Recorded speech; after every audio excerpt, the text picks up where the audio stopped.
Welcome to the Arkansas Children's Live, Learn, and Play podcast, where we tell you the stories of the people, places, and programs of Arkansas Children's.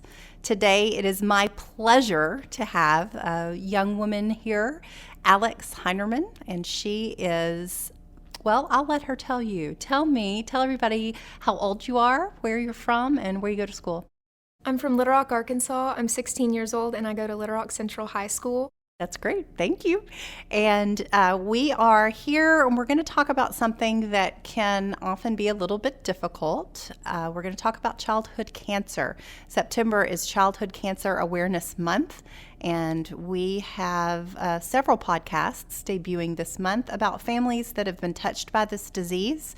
So we're diving into the realities of what this really looks like, and it's an unfortunate treat. I'll say that. I'm fortunate to have Alex here, but unfortunately, she has a cancer story to share. So, Alex, let's go back to when did you start having symptoms? When did you start feeling bad? I never actually had symptoms. I had stage 2A, so it was the side of Hodgkins lymphoma where you have no symptoms leading up to your diagnosis. I was riding in the car one day with my mom, and I found a lump on my neck. I was about to go to the beach with my friend, so she said, just tell me about it if it's still there when you get home, and we'll go have it checked out. When I got home, I didn't mention it. It kind of just left my head. I didn't think about it, but I still knew it was there. And then around August, I told her it was still there, and she took me to the doctor. They asked me if I had got scratched by a cat or had some sort of throat infection recently that could have caused the swollen lymph nodes, but I did not. And they sent me home saying it was probably just a swollen lymph node that people get, because sometimes you can just have them for your entire life. And we went home, and then a few weeks later, I noticed it had started to grow, and there were more lymph nodes swollen, and they were going towards the back of my neck as well. And I told my mom, and she brought us back to the doctor, and as soon as they heard that it was growing, they said, we need an ultrasound. So we got the ultrasound, and they said everything was perfectly fine. I was walking to the car with my mom, and I said, no more doctor's appointments. It's all over, because we had been going to the doctor so much about this lump in my neck. And I was like, it's all over. We don't have to worry about it anymore. It's all good. And then about a week later, no, not a week later, probably a few days later, my doctor called my mom the night that I left for New York with my friend, again, another trip, and they told her that they had misread it and it was something we needed to look at and something I needed to get a biopsy done on.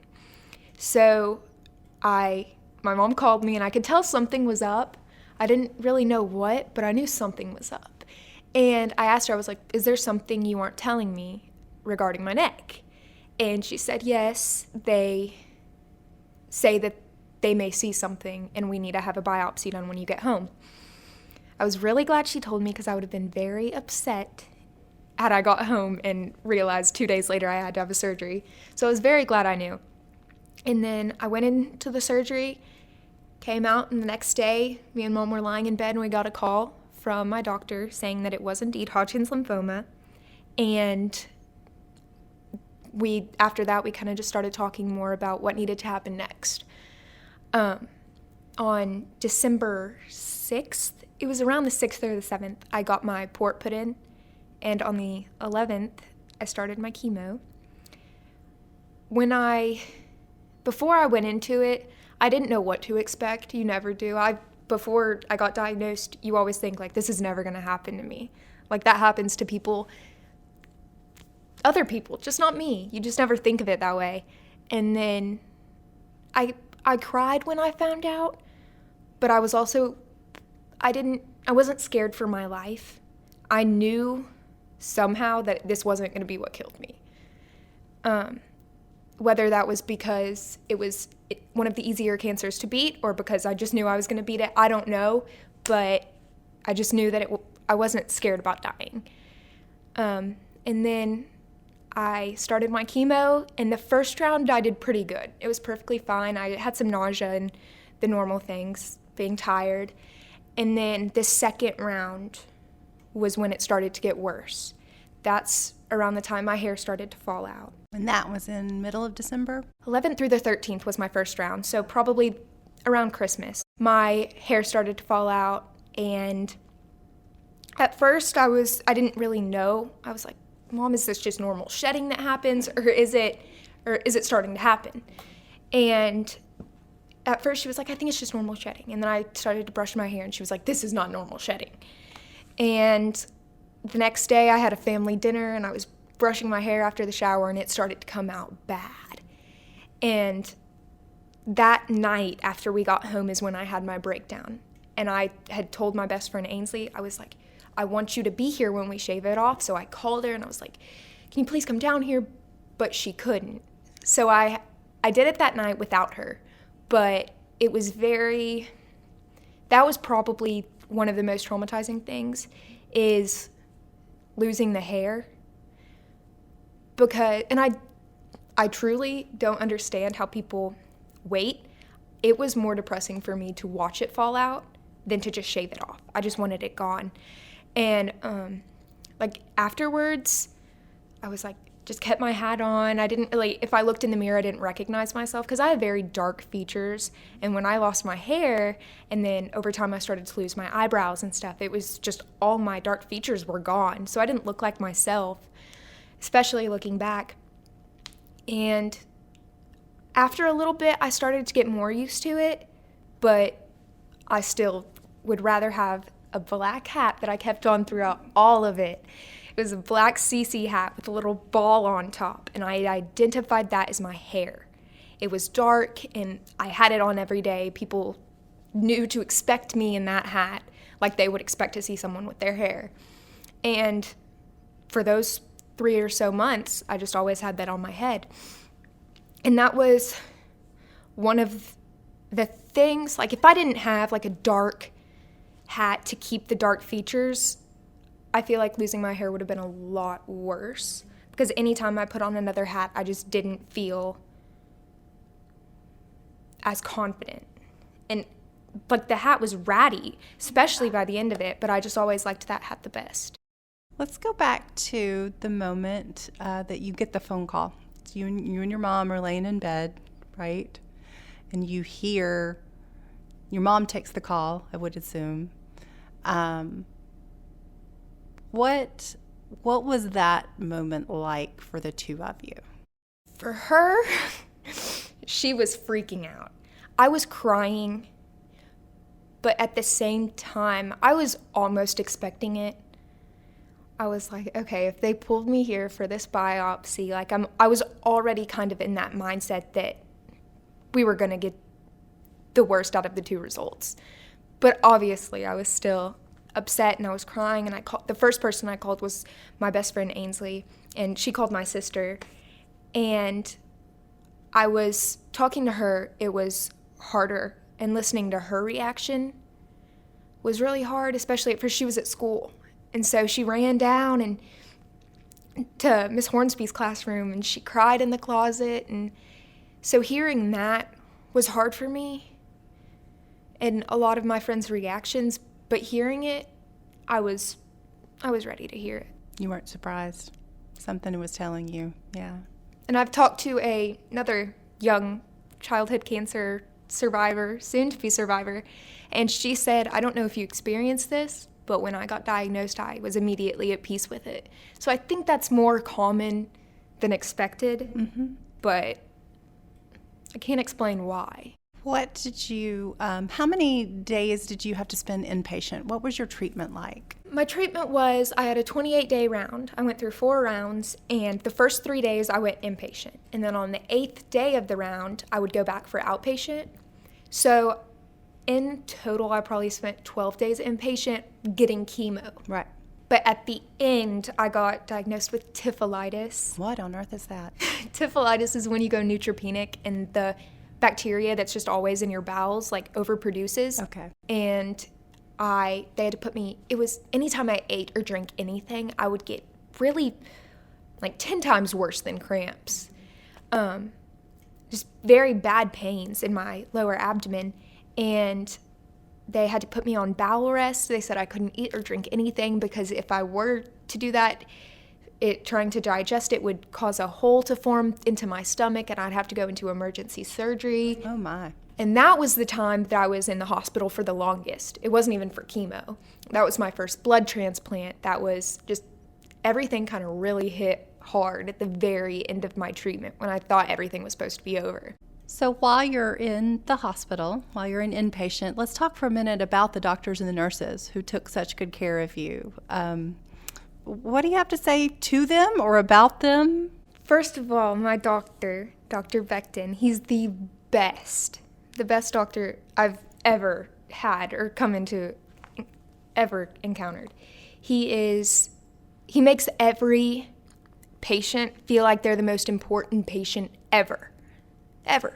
No matter who it is, he will always, he says anything exactly the way you need to hear it or would want to hear it. And I think that's why, another reason he's so good at his job and what he does.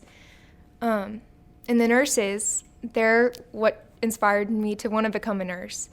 When I went inpatient, I didn't feel as sad because I knew every day I'd have the nurses, who were basically my friends at this point, come in and visit me, but they would really just be switching out my chemo bags. But knowing that they had that type of impact on kids going in there for such a bad thing, that's what made me say because I want to work on the 4K unit here, and that's why. In visiting with Caden Peoples in a previous podcast, she is in school studying to be a child life specialist for the exact same reason, because she had such a wonderful experience with pet therapy and art therapy and music therapy while she was here battling cancer. So it's interesting the impact a children's hospital can have and the people who work on it. They don't just make you better, they inspire you. Yeah, I had no idea, and if you were to ask me if I wanted to be a nurse before all this, I would have been like, too much school. There's no reason for that. But afterwards, it seemed like not as big of a deal. It was more, I got more out of it than I had to give in the long run, and I'm very excited. That's wonderful. That's great. No wonder you're taking 2 sciences. I'm taking anatomy and physiology just for that. That's good. Good for you. Were you able to kind of come and go from your room when you were inpatient? Did you develop any friendships with any of the other patients who were on 4K? I was able to go in and out of my room. Obviously, they have the thing where you can go and play video games and stuff, but I never did. Every once in a while, they would say, you should take a walk. So I went and I took a walk just to keep my strength up. But other than that, I just stayed in bed and hung out with my parents and the nurses. There was one relationship that I made on that floor, and I met him one time. His name was Keegan. And I was sitting in my room and I heard a little kid laughing, and he was next door. This was my first treatment ever. And I was like, I like hearing that on this type of floor. There are kids still truly happy. This doesn't take that away. And then I had a bunch of balloons, and I didn't need all of them. So my mom was like, do you want to bring them to someone else here, just to kind of bring their spirits up a little bit? So we walked to Keegan's room, and I met him for the first time, and he was just so happy and sweet and just filled with pure joy, when really people would think he would be sad and hurt and just the opposite of what his personality was. Yeah, that was a really neat kid. Really inspiring to me. Yeah, he went through it for so long. Right. And is still that bright of a light. Even after he's gone, he's still everywhere. And you mentioned his laugh, and that's one of the things that I can remember too. Oh my gosh, he was such a stinker, and that laugh was so precious. So yeah, he inspired a lot of people. He really did. Especially a lot of people on that floor. On that floor, yeah. It's always so heartwarming to me to hear those stories of just those the ways that lives are touched. He just had this spirit about him. He didn't even have to say anything. He just whispered a few things to me, just joking around. It was just his presence and his happiness while he was there, and he didn't have to say anything for you to just know and for you to be inspired by him. So tell us about your prognosis now. Where are you? Are you all clear, or do you have some more scans to go? The cancer was gone after my second round, but I continued to do all 4 rounds just to make sure everything was really out of there.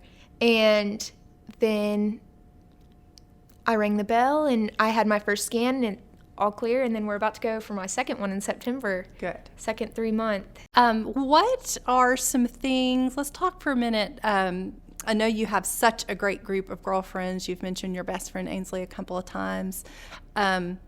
Is there anything that any advice that you would give to a child or a teenager who's been newly diagnosed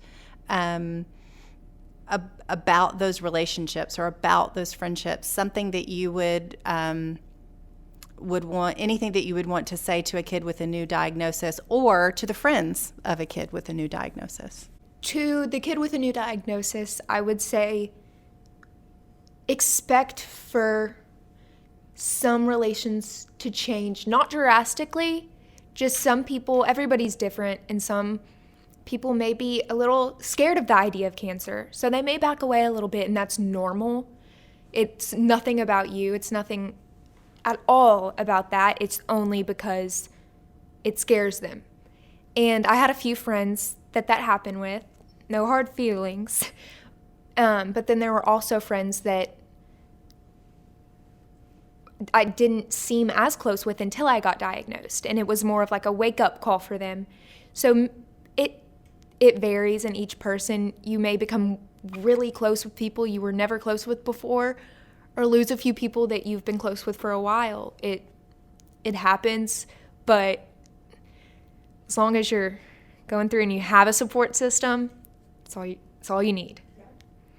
And to the kids who know someone who's gotten diagnosed, I would say if you can help it, don't treat them any differently, but also give them time to talk about it, because some people will, some people won't, but just ask them if they want to, because sometimes it helps.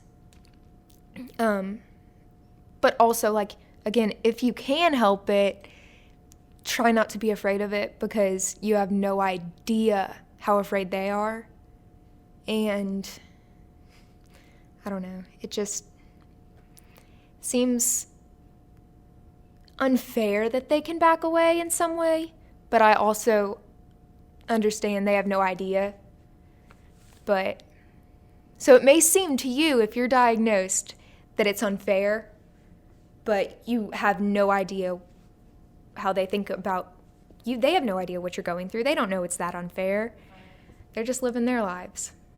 That's really great advice. I hope everyone will take it to heart. Thank you so much for sharing. And thank you for being so willing to talk about your experience. Of course. And I know it's been a long day for you. You've been out promoting the superhero dash and bash, Yes. I think. So wonderful. We really appreciate you being a voice for the families at Arkansas Children's. Thank you so much for having me.